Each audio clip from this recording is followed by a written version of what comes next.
The Horror Eternal presents The Missing Touch, Part 1.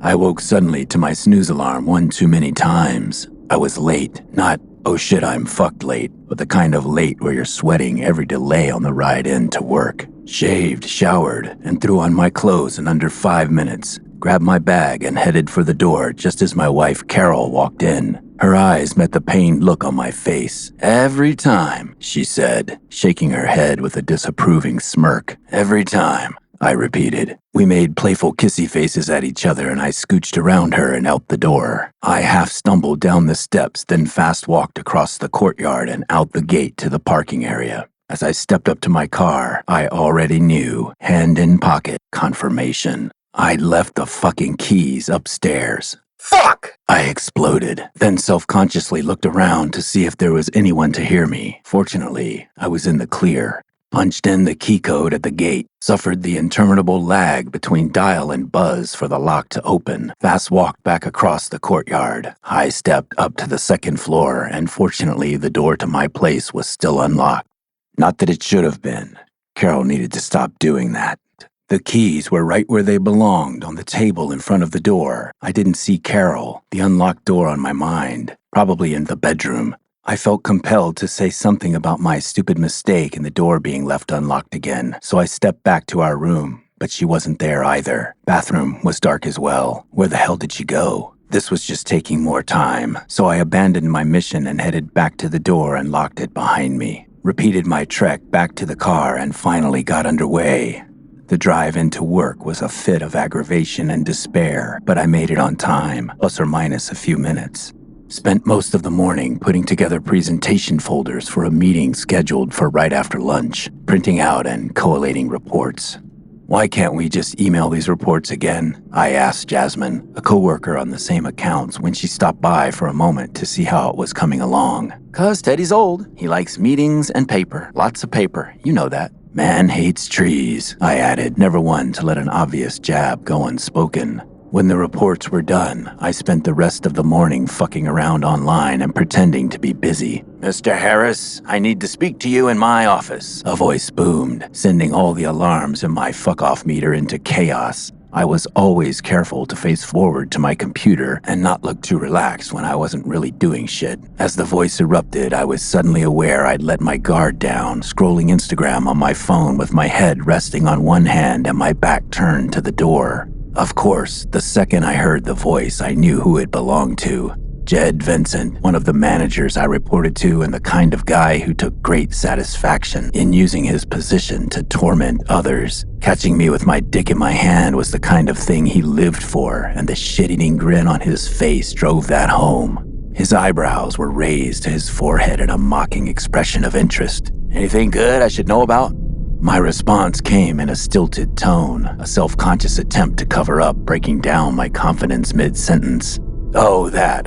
I was just checking some notes I emailed myself last night." "Notes?" He looked at the time on his watch. "Still working on those reports?" No, they're all ready to go," I said. There was just something I had to double-check, make sure my numbers were right while I have time to change it. The raised eyebrows dropped, quizzical yet consistent in their passive-aggressive impression of concern. "What'd you find out?" "Find out? Yeah, your numbers." "Oh, yeah. Yes, everything checks out." His eyebrows relaxed so he could deliver his next insult completely straight-faced. Good. I'd hate to have to let you go because of some bad numbers." "Yeah, no, they're good. It's all good." "What time's the meeting?" he asked, his eyes scanning the office per his MO, searching for something to use against me, which is why I didn't keep personal items or photos in my office, so this bastard would have less ammo with which to dick me around. 2 o'clock, right after lunch," I answered. He smirked with a satisfied twist of his lips that said, "I've enjoyed fucking with you, and we both know it," as his mouth said. "Well, I'll leave you to those numbers then." Then he walked off with a stiff gait I attributed to the big stick he had jammed up his asshole. I'd been in such a hurry in the morning, I didn't have time to put my lunch together, so I had to walk up the street and grab a burger. I brought it back to the office and ate in the break room. People tend to stay in on meeting days. When it was finally time for the meeting, I walked in with my folders under my arm and there was Teddy, big meaty hand outstretched. I put mine out and grimaced behind a stiff smile as he gave me a good manhandling, as was his habit. Then one by one I went down the line, shaking the hands of each one of the 4 regional managers who accompanied him. It was a ritual that, frankly, since COVID, I'd been incredibly uncomfortable with. We spent the better part of the afternoon meticulously going through the reports. Jasmine joined us with some addendums, gloriously bound in their own folder for Teddy's fetishistic delight. A couple hours in, Teddy called a short 10-minute break. I hustled to the bathroom all the way around on the other side of the floor, a little trick I'd learned over the years. This way I avoided running into Teddy or any of the regional managers while I did my business. I took approximately 7 minutes, then carefully ate up the remaining 3 minutes with a deliberately slow-paced amble back. When I returned to the conference room in exactly 10 minutes, there was no one there. Folders were all over the table, but no one there. Surprising that I'd be the first one back. I looked out the glass walls to the hallway but didn't see anyone from the meeting. I took my seat and looked at the time on my phone just to make sure. 1 minute over now. Still just me. I picked up my folder and flipped through the pages just to look like I was doing something. Scanned the numbers there, becoming more self-conscious as the now seemingly endless moments ticked by. After 3 minutes, now 4 minutes over the agreed return time, I was suddenly overcome with a restless worry. A thought intruded. Did I mishear the time to be back? Maybe it was 5 minutes and I was actually late. In that case, everyone should have been here, right? Did they say 15? I got up from my seat and stepped out into the hall to look around. Still didn't see anyone, so I walked up to the elevator. No one there at first, but I caught a guy I don't really know as he stepped in to hit the call button and asked if he'd seen anyone. Explained we were having a meeting, but he said he hadn't. I walked through the doors on the other side of the elevators and walked all the way around, passing the restroom closest to the meeting room and still no sign of anyone. I returned to the meeting room and it was exactly as I left it, folders and empty seats. I went around the table to the window where I could look out to the parking lot thinking they might have gone out for a smoke, but no one there either. Then I felt the distinct pressure of sweat on my forehead. The more this went on, the more I felt like I'd done something wrong. The worry in my head, racing thoughts, merciless in their haranguing. Barbara Gomez had an office just across from the conference room, so I walked over and asked if she'd seen anyone. She said she'd seen Teddy and his group come in before the meeting. He'd stopped in to say hi, but hadn't seen them since. Hadn't noticed when we took the break. I continued down the corridor to Jasmine's office and wasn't surprised to find no one there either, but I did notice her phone was on her desk.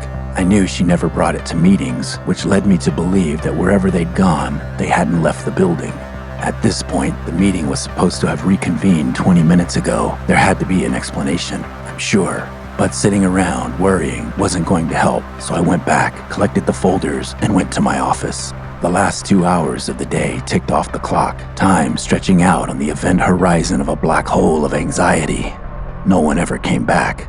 I thought of calling Teddy, but thought better of it. I mean, no one was reaching out to me, so they obviously weren't missing me. And if I called them, I'd only be drawing attention to the fact I hadn't been there when this decision was made. Clearly, they must have gone somewhere, and I missed out when I went to the restroom on the other side of the building. I texted Carol with a snarky comment about the situation, looking for some outlet for the dread and frustration eating away at me, but she didn't reply. At 6 on the nose, I packed up my stuff and headed out. I stopped by the parking attendant's booth and picked up my keys from Carlos, the afternoon guy. We traded obligatory fist bumps, and I went to my car and drove straight into an hour's creep home in traffic. The red light of the empty gauge nagged at me. The morning rush had run me all the way down from warning yellow to blood red danger. Should have listened to my instincts last night and filled it up on the way home. But like countless times before, I ignored them. Too lazy to stop, too desirous of the comfort of the couch. I pulled off at a convenience store just before the freeway on-ramp, stopped at a pump, hopped out, and went inside to pay. I'd taken to keeping $20 to $30 cash on me just to get the cash price, gas being so absurdly high for so long now. There was someone ahead of me, which allowed my eye just enough time to suss out the Snickers bars. On sale, 2 for $2, an offer I couldn't refuse. When my turn came, I stepped up, placed the candy bars on the counter, extended my hand with a 20 and a 5, and asked for 20 on pump number 4. The attendant repeated my request as he reached for the bills, his hand brushing against mine as he took them. A little shiver shot through my entire being. I've always found it a bit startling when making skin-to-skin contact with a cashier or server on a transaction. But post-COVID, it's absolutely pathological. He hit some keys on the register and the cash drawer popped open. "Receipt?" he asked. "That's okay," I responded, but before I could finish my words, his body jerked as if recoiling from some unseen attack, then began to shake and twitch as he stood frozen in place, a blank stare on his face. I watched in confusion as the color in his dark irises drained out to a caustic white, and then blood ran into the eyes, filling the whites blood red, until the blood overflowed from the lids, spilling out and running down his face. He jerked hard again, then every part of his body began to fold in on itself, as if being pulled into a single point in the middle of his forehead, cracking and popping, his voice gurgling with blood until the last remnants of his skull warped and deformed itself into that hole in space and nothing remained, save for a faint blowing ember in the air where the hole had been. My mind struggled to accept what I had witnessed, my jaw a hanging gape as the glow slowly dissipated until nothing remained. Instinctually, I grabbed my own face just to feel that I was still there, that this was real and I hadn't had a stroke. I looked around, even though I knew I was the only person in the store. I looked up to the security camera on the wall to the side of the counter. There I was, facing an empty counter, staring back at myself. Had it recorded what just happened? I wish I could see the footage, reassure my sanity. Slowly turning, self-consciously looking around the store, I walked to the door and went out. I continued to the pump, placed the fuel nozzle in the port, and depressed the handle. I watched the numbers click off in a kind of disassociated trance. There was no way to process what I'd seen, causing all logic filters inside me to just shut down. Then a thought rose up, bursting me free of my stupor. I saw Teddy's face as I shook his hand at the meeting, then the others as I shook theirs, and Jasmine's as she handed me her report. I remember our hands touching slightly. Had everyone in the meeting met the same fate as the cashier? Then worse, Carol hadn't been in the apartment when I ran back up for the keys, and she hadn't returned my text from earlier. No, this can't be happening. I calmed myself. It's just a coincidence. The image of the clerk as the last broken piece of his body sucked out of existence flashed in my head. The handle popped as the price hit 20, interrupting my thoughts. I placed the nozzle on the pump and looked back to the store window. Still no one behind the counter. I grabbed the door and went back inside. I checked the floor behind the counter, then walked up either side of the two aisles thinking surely someone was around, but I found no one. I exited and walked around to the back of the building. Maybe the cashier had gone out for a smoke or something, but no one was there. I went back to my car, got in, and pulled out onto the congested street. Inching my way home in the grinding rush hour gridlock, the image of the horror I'd just witnessed repeated with every lurch forward and stop. Maybe it was just a self-defensive act of disassociation, but my thoughts were focused on what could be wrong with me, that my mind would play tricks like that. Stroke, aneurysm, epilepsy. Can that start when you're an adult? I never knew anyone that had it.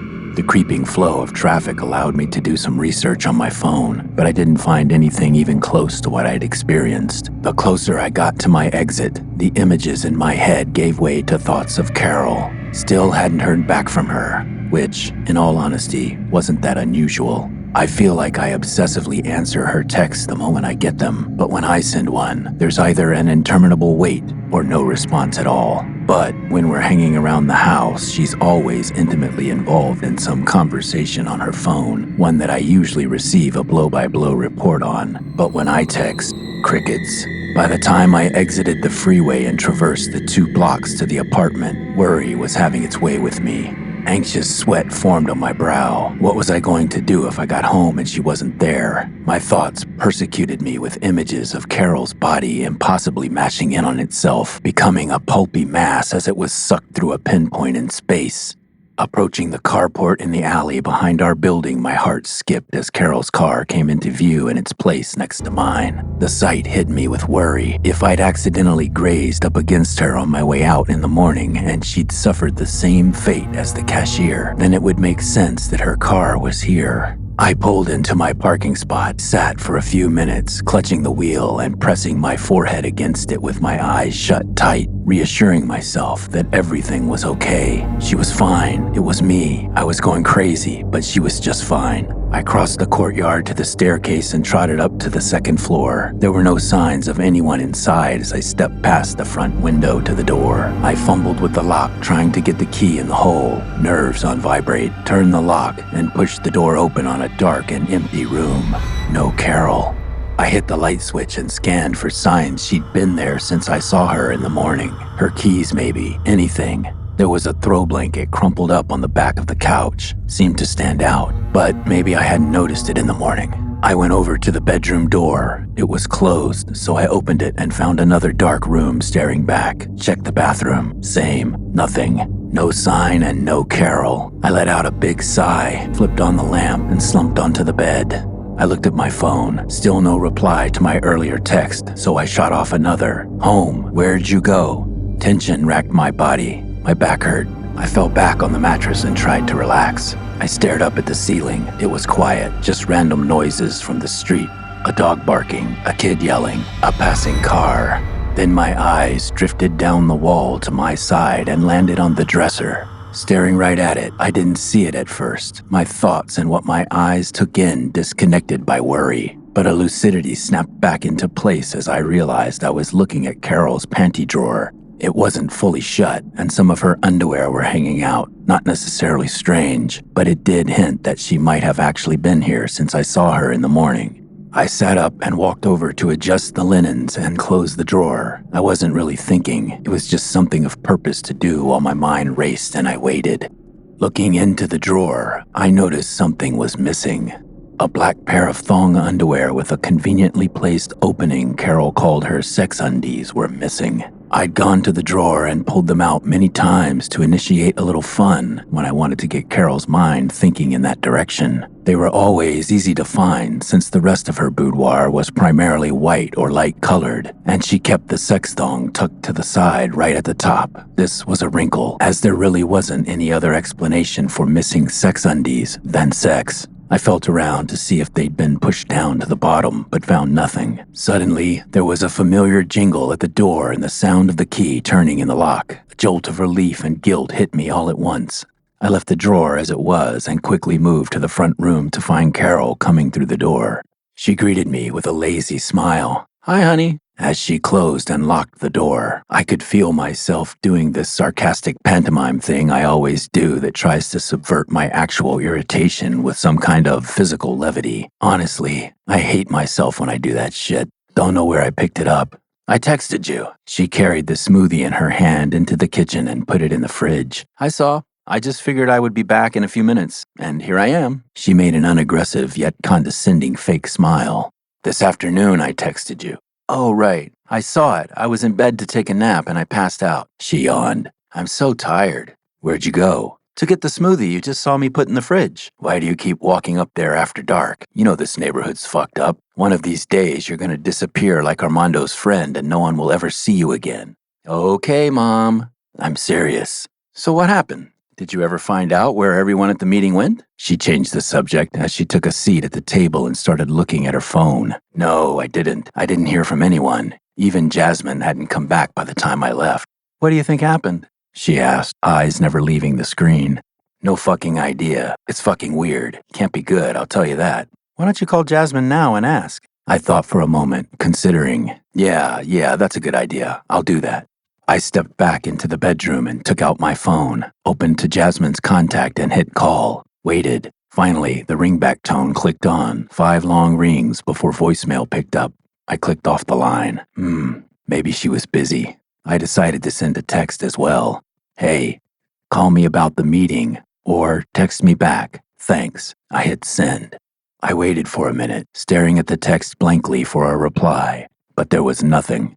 Then I started to think about Carol, started to worry. I had to be careful, keep my distance. I didn't know what was happening, but until I did, I had to avoid any kind of physical contact. But I was feeling confrontational. The sex panties thing was getting into my head. I stepped back out to the front room. She was still scrolling on her phone at the table. She didn't answer. Did you leave a message? I'm sure she'll call you back. I sent a text. I'm sure you'll hear something. I fidgeted, unsure of my next move in the distance game. Did you eat? I asked, strategizing that a run for some takeout would get me out for a bit. I got a flat response. I ate. Seemed like I wasn't the only one playing at this game. Suddenly, the chime rang out from her phone and she came to life, answering with the tone and cadence of a completely different person than the uninterested one I had been talking to. She immediately got up and walked into the bedroom as she gleefully chatted. How are you? No, I didn't. What happened? The door shut behind her. I plopped down on the couch and turned on the TV, scrolled for something to watch, all the while listening to the muffled peaks and valleys of a rollicking conversation in the other room. High-pitched bursts of laughter punctuating the quiet moments. Meanwhile, no response from Jasmine. Still, I scrolled for a long time. The only image my mind saw on the screen was the cashier. The awful look of agony, eyes pleading for help as bone and flesh mashed in on themselves, the burning hole in space that lingered after. God knows how long I spent replaying this image over and over in a fugue state until the silence from the other room pulled me out of it. I listened for a moment, then clicked on whatever show or movie my scroll was on so it didn't look like I was eavesdropping the whole time. I jumped as the text buzz erupted from my phone. Finally, I thought, an answer to the riddle of the missing meeting. I opened up the screen but saw Carol's name instead of Jasmine's. I go in at 4 a.m., going to sleep, it read. So much for my worry about staying away. My thoughts raced. I knew I couldn't risk sleeping in the bed. Once I got to moving around in my sleep, it would be game over. I'd have to pass out on the couch with the TV on. Eventually, I had to take a piss, which meant going through the bedroom to the bathroom. Seemed relatively safe since Carol had been asleep for a while. After, when I was washing up, I started thinking about the missing sex panties. I wanted to check again, see if they were there. What if she'd put them back? The dresser was just outside the bathroom door, across from the bed. As long as I was quiet, I turned off the bathroom light and cracked open the door. I listened for her breathing, deep, consistent breaths. She was sound asleep. With my eyes adjusted to the dark, I stepped out of the bathroom and slowly pulled the drawer open. There they were, right on top. They definitely weren't there earlier, and now, which could only mean she was wearing them when she came in and returned them. Was I sure they weren't there earlier? Maybe I missed them, or they were buried among the other garments, and I'd moved them to the top in my search and didn't notice. Of course, that couldn't be the case, but now I was questioning myself, my own memory. Carol shifted in the bed behind me, and I shut the drawer. She settled, and I gently slipped out of the room.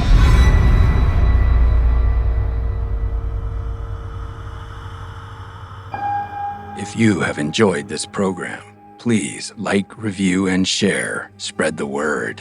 The Horror Eternal presents The Missing Touch, Part 1. Written, produced, and performed by Roy Burdine. Sound design and mix by Mark Labib. The Horror Eternal and The Missing Touch are copyright 2025 Roy Burdine. This has been a Spiral Opus audio production. Also from Spiral Opus, don't miss Mindraker, Background Anger, the story of a psychic assassin on a mission from God. Season 1 available on Apple Podcasts, Spotify, and everywhere you get your podcasts.